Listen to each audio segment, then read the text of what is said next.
নমস্কার বন্ধুরা, স্বাগত আর একটা নতুন ভিডিওতে। আজকে সকালবেলা সাকিব খান অভিনীত তাণ্ডব সিনেমার ফরকাস্ট ড্রপ করা হয়েছে, যেটা টিজার বলা চলে। তো এই টিজারটা কেমন লাগলো সেটাই আমি আলোচনা করব এই ভিডিওতে। তার সঙ্গে আপনাদের কেমন লাগলো সেটা আপনারা অবশ্যই কমেন্ট করে জানাবেন। প্রথমে যদি এই টিজারের কিছু আমাকে বলতে হয়, শুরুটা যদি করতে হয়, তাহলে আমি সাকিব খানকে দিয়েই শুরু করব। একটু পিছিয়েই যাচ্ছি। সাকিব খানের বিগত যে মুভিগুলো আমরা দেখেছি, লাইন আপ যদি আমি তুফান থেকে ধরি, তুফান, রাজকুমার, তারপরে দরদ, তারপরে এই বরবাদ, এই আর এখন তাণ্ডবের যেহেতু আমরা টিজারটা দেখছি, তো এই কটা মুভি যদি আপনারা একটু ভালো করে লক্ষ্য করেন, এই মানুষটা একটা বিন্দুতে ছিল, আজ অন্য বিন্দুতে পৌঁছে গেছে। এটা আমি অস্বীকার করব না। কারণ মুভি যাই হোক না কেন, যেরকম ধরনের তিনি কাজ করুন না কেন, ডিরেক্টর তাকে দিয়ে যা চেয়েছেন তাকে দিয়ে করাতে, সেটা তিনি দিয়েছেন। এটা কিন্তু প্রত্যেকটা মুভি, প্রত্যেকটা টিজার, প্রত্যেকটা জায়গায় কিন্তু পরিষ্কার হয়ে গেছে। তো নিজেকে তিনি ভাঙছেন, আস্তে আস্তে নিজেকে অন্য জায়গায় নিয়ে যাচ্ছেন। সময়ের সঙ্গে সঙ্গে ইন্ডাস্ট্রি যে ডিমান্ড রয়েছে, মানুষ যেটা চাইছে, তাদের দেশের মানুষ যেটা চাইছে, সেই জিনিসটাই তিনি করছেন।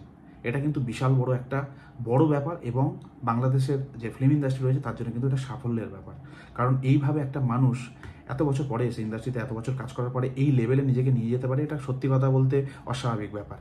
বাংলাদেশের যেখানে সেইভাবে এত ভালো সমস্ত কিছু নেই, ইনফ্রাস্ট্রাকচার, ফিল্মের কথা যদি বলতে হয়, তো তারপরেও তারা এইভাবে কাজ করছে, এটা কিন্তু প্রশংসা করতেই হবে। ঠিক আছে, তো এটা গেল সাকিব খানের কথা, যেভাবে তিনি নিজেকে ভেঙে এই জায়গায় নিয়ে গেছেন, আলাদাভাবে কিচ্ছু বলার নেই এখানে। দুর্দান্ত তার পারফরমেন্স। তাকে দিয়ে রায়ান রাফি যেটা করাতে চাইছেন তিনি সেটা করে দিয়েছেন, এটুকু আমি বলতে পারি এই টিজার দেখার পর। এবার গল্পের মধ্যে আসি। এই ধরনের গল্প কম বেশি আপনারা অনেক মুভিতে দেখেছেন, যেখানে এরকম মাস্ক পরে বা নানা রকম ভাবে ছদ্মবেশে ডাকাতি করতে যাচ্ছে বা কোথাও অপারেশনে যাচ্ছে কোনো গ্যাং। এই ধরনের গল্প কিন্তু আগে অনেক মুভিতে আপনারা দেখেছেন, কিন্তু এখানে ইউনিক ব্যাপার হচ্ছে বা অসাধারণ ব্যাপার হচ্ছে প্রেজেন্টেশন। কি প্রেজেন্টেশন রয়েছে এখানে, যে ব্যাকগ্রাউন্ড মিউজিকটা বাজছে, সেখানে সাকিব খানের যে মুভ রয়েছে, বডি মুভমেন্ট, ফানি ওয়েতে তারা অপারেশনটা করে। এটা কিন্তু একটা ডিফারেন্ট ওয়েতে প্রেজেন্ট করা হয়েছে। অ্যাপ্রোচটা কিন্তু আলাদা, যেটা বাংলা সিনেমার অডিয়েন্স আগে দেখেনি। আর সাকিব খানকে তো এইভাবে তো কেউ দেখেনি।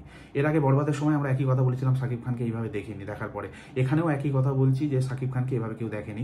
মুভগুলো করতে করতে, ডান্স মুভ করতে করতে তারা অপারেশনে যাচ্ছে, তাদের যে গ্যাংটা রয়েছে। এটা কিন্তু দুর্দান্ত একটা অ্যাপ্রোচ রায়ান রাফির তরফ থেকে, মেকার্সদের তরফ থেকে দুর্দান্তভাবে এটা প্রেজেন্ট করা হয়েছে। তো সেই জিনিসটা খুব ইউনিক লাগে। এবার যদি গল্পের একটু ডিপে যাওয়া যায়, তাহলে আমরা বুঝতে পারবো যে সাকিব খানের যে গ্যাংটা রয়েছে, এদের কিন্তু পাবলিকের সাপোর্ট রয়েছে। আর এরা যাই করুক না কেন, এরা মানুষের পাশে রয়েছে। কিভাবে বুঝতে পারলাম? টিজারের শেষের দিকে যদি দেখেন, দেখবেন সাকিব খান একটা জায়গায় দাঁড়িয়ে রয়েছে, আর নিচে প্রচুর মানুষ রয়েছে। এত মানুষের সাপোর্ট কখন পাওয়া যায়? যখন মানুষের কাছে কোনো মানুষ ভগবান হয়। তো তারা যে লুটপাট করছে, নিশ্চয়ই তারা মানুষের স্বার্থে করছে, খারাপ মানুষদের থেকে নিয়ে এই সমস্ত মানুষের মধ্যে বিলিয়ে দিচ্ছে, তাই মানুষের সাপোর্ট রয়েছে। তো যে গ্যাংটা রান করছে, তাদের অরিজিনাল যে আইডেন্টিটি, সেটা লুকিয়ে মাস্ক পরে তারা কিন্তু এই অপারেশনগুলো করছে, করার পরে গিয়ে মানুষের মধ্যে বিলিয়ে দিচ্ছে। যখন রিভিল হচ্ছে যে সাকিব খানই এই গ্যাংয়ের লিডার বা এরাই এই গ্যাংটা রান করে, তখন মানুষ সামনে এসে তাদেরকে সাপোর্ট করছে। এরকম একটা জায়গা হয়তো বা অ্যাঙ্গেল আসতে পারে বলে আমার ব্যক্তিগতভাবে মনে হয়। তো মোটামুটি টিজারটা দেখে এইটুকু আমি আন্দাজ করতে পারি। আপনাদের যদি কোনো রকম এখান থেকে লিড মনে হচ্ছে যে অন্যদিকে যেতে পারে অ্যাঙ্গেলটা, অবশ্যই কমেন্ট করে জানাতে পারেন। আর তার সঙ্গে যে জিনিসটা না বললে না, সেটা হচ্ছে ব্যাকগ্রাউন্ড মিউজিক। একটা গান বাজছে, তার সঙ্গে অপারেশনগুলো দেখানো হচ্ছে, তার সঙ্গে সাকিব খানের মুভ আর যে এফেক্টগুলো ইউজ করা হয়েছে সাউন্ডের, অনেক বেটার, মাছ বেটার। আর গ্রেডিংয়ের যদি কথা বলতে হয়, তুফানের যে গ্রেডিং, সেই গ্রেডিংয়ের থেকে অনেক বেটার। আর বরবাদের গ্রেডিং, বরবাদ আমি নিজে ব্যক্তিগতভাবে দেখিনি, যতটুকু টিজারে দেখেছি, তার গ্রেডিংয়ের থেকেও কিন্তু এটা অনেকটা আপগ্রেডেড বলে আমার মনে হচ্ছে। এবার আর একটা প্রশ্ন আমি দেখছি ফেসবুকে ঘুরে ফিরে বেড়াচ্ছে, বা কথা ঘুরে ফিরে বেড়াচ্ছে বলা ভালো, যে একটা সিন রয়েছে যেখানে বাস থেকে নামছে একটা ক্যারেক্টার মাস্ক পরে, সেটা অবশ্যই সাকিব খান, পিছন থেকে বন্দুকগুলো এইভাবে নামছে। এটা কিন্তু সালারেও হয়েছে, আগে দেখেছি। তো এটা নিয়ে কথা বলা অলরেডি আরম্ভ হয়ে গেছে সোশ্যাল মিডিয়াতে। আমি তাদেরকে বলবো, এই মুহূর্তে এইসব জিনিস নিয়ে কথা বলার কোনো প্রয়োজন নেই। কারণ একটা সিন, একটা ক্লিপ, একটা ড্রেস থেকে এই ছোট্ট ব্যাপারে পুরো জিনিসটাকে, হ্যাঁ আগে জানি তাদের যে মুভিগুলো হয়েছে, বেশ কিছু মুভি সিমিলারিটি আমরা পেয়েছি, কিন্তু তারপরেও তারা কিন্তু প্রতিবার নতুন কিছু নিয়ে আসছে। তো তাই এখন এই জিনিসগুলো বলার সময় না। সবে মাত্র একটা আমরা ফার্স্ট লুক দেখলাম, ফার্স্ট লুক বলতে ক্লিপ ওয়াইজ দেখলাম, টিজার বলা চলে। এখন কাটাছেড়া করে এর থেকে কপি, ওর থেকে কপি, এখান থেকে নেয়া, এই সমস্ত জিনিস বলে কোনো লাভ নেই। এর টিজার আসবে, ট্রেলার আসবে, আরও অনেক কিছু আমাদের সামনে মেটেরিয়াল আসবে, তখন দেখে আমরা আরও ভালোভাবে জিনিসটা বুঝতে পারবো। কিন্তু একটা জিনিস সবে ফার্স্ট লুক আমাদের সামনে এলো, অর্থাৎ অ্যাজ এ ক্লিপ এলো, তো সেটা দেখার পরে যদি এই ধরনের কথাবার্তা বলি, যারা এত খেটে এত কষ্ট করে মুভিটা বানাচ্ছে, তাদের জন্য কিন্তু খুব একটা জিনিসটা সুখকর হবে না। তো ফ্যানদের কথা আমি আলাদা আলাদা রাখছি, কিন্তু যারা বানাচ্ছে কষ্ট করে, এত ইনভেস্ট করে নতুন কিছু করার চেষ্টা করছে, বাংলা ফিল্ম ইন্ডাস্ট্রিকে, তাদের দেশের ফিল্ম ইন্ডাস্ট্রিকে বড় জায়গায় নিয়ে যাওয়ার চেষ্টা করছে, আমার মনে হয় এখন থেকে নেগেটিভ এই সমস্ত নিউজ ছড়িয়ে জিনিসটা খারাপের দিকে ঠেলে দেওয়া উচিত হবে না। যদি কিছু মিল পান অবশ্যই কথা বলুন, খারাপ হলে অবশ্যই কথা বলুন। আমি সাকিব খানের আগের মুভি নিয়ে অনেক কথা বলেছি, কারণ যেগুলো আমার ভালো লাগেনি কথা বলেছি, যেগুলো ভালো লেগেছে সেগুলো কথা বলেছি, কিন্তু যেটা ভালো সেটা তো বলতে হবে।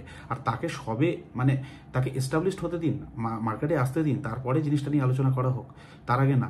আমিও আলোচনা করি, আমিও সমালোচনা করি, কিন্তু সেটার একটা প্রপার ওয়েতে একটা টাইমিং থাকে সব জিনিসের। তো এখন থেকে এই জিনিসগুলোর মধ্যে না গিয়ে যেটা আসছে সেটা নিয়ে আপনাদের গঠনমূলক যদি কোনো রকম মন্তব্য থাকে সেটা করুন, নইলে এ থেকে বিরত থাকুন। একটা জিনিস বড় হচ্ছে সেটাকে বড় হতে দিন, তারপরে অনেক সময় পাবেন ক্রিটিসাইজ করার। আমি নিজে রয়েছি, আমার যদি কোনো জিনিস ভালো না লাগে মুভিটা দেখার পরে, যদি এখানে যেহেতু এসবিএফ রয়েছে এখানে রিলিজ করবে আশা করা যায়, রিলিজ করার পরে দেখার পরে বা কোথাও থেকে যদি কোনো রকম লিড পাচ্ছি এখান থেকে ঝাড়া, ওখান থেকে এটা করা, নিশ্চয়ই কথা বলবো, কেন কথা বলবো না, কিন্তু যেটা দেখে ভালো লাগছে সেটাকে তো আগে বলতে হবে। তো যাই হোক, আমার মোটামুটি যেটা মনে হলো এই টিজারটা দেখার পরে সেটাই আপনাদের সামনে রাখলাম, আমার ব্যক্তিগত মতামত। আপনাদের কি মনে হয় অবশ্যই কমেন্ট করে জানাতে পারেন। ভালো থাকবেন সবাই, দেখা হবে পরের ভিডিওতে।